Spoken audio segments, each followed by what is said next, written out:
دعا یقیناً یہ الدعاء مخ العبادہ، دعا عبادت کا مغز ہے، دعا عبادت کا نچوڑ ہے۔ دعا میری اور آپ کی تمام عبادتوں کو اللہ کی بارگاہ میں پہنچانے کا ایک بہترین سبب ہے، اور اللہ رب العالمین کی بارگاہ میں سبحان اللہ حاضری کا اور قرب کا ایک بہترین سبب ہے، رب سے تعلق کا ایک بہترین سبب ہے، رب سے محبت کا ایک بہترین اظہار ہے۔ لیکن سبحان اللہ ایمان والے یہ بھی کرتے ہوئے نظر آ رہے ہیں، اس عبادت کو بھی خوبصورتی سے بجا لا رہے ہیں، اور ماشاءاللہ اب آخری عشرے کے اندر ہم داخل ہو چکے ہیں، بلکہ اب تو 21ویں 23ویں اور 25ویں شب ہے، بعض لوگوں نے کل بھی کی ہے۔ بہرحال میں یہ کہوں گا اس اختلاف میں نہیں جاتے، صرف اور صرف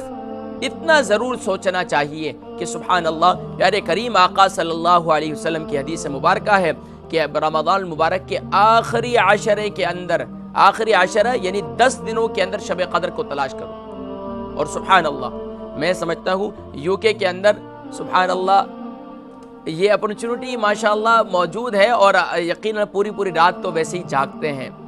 تراویح کی نماز ادا کی 12:30 1 بج جاتے ہیں، 1 بجنے کے بعد یقیناً آپ گھر پہ آئے اور اپنے معمولات کھانا پینا جو بھی کرنا ہے، اور اس کے بعد تہجد کا اہتمام ضرور کیجئے۔ روزانہ کی بنیاد تہجد کا اہتمام کیجئے اور اللہ کی بارگاہ میں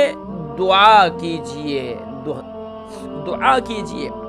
کثرت کے ساتھ دعا کی ٹریننگ حاصل کیجئے، اور دعا یقیناً یہ سبحان اللہ مومن کا ہتھیار ہے۔ الدعاء صلاح المؤمن،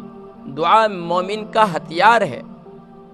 اور سبحان اللہ ایک دوسرے مقام میں حضور اکرم صلی اللہ علیہ وسلم نے ارشاد فرمایا الدعاء هو العبادہ،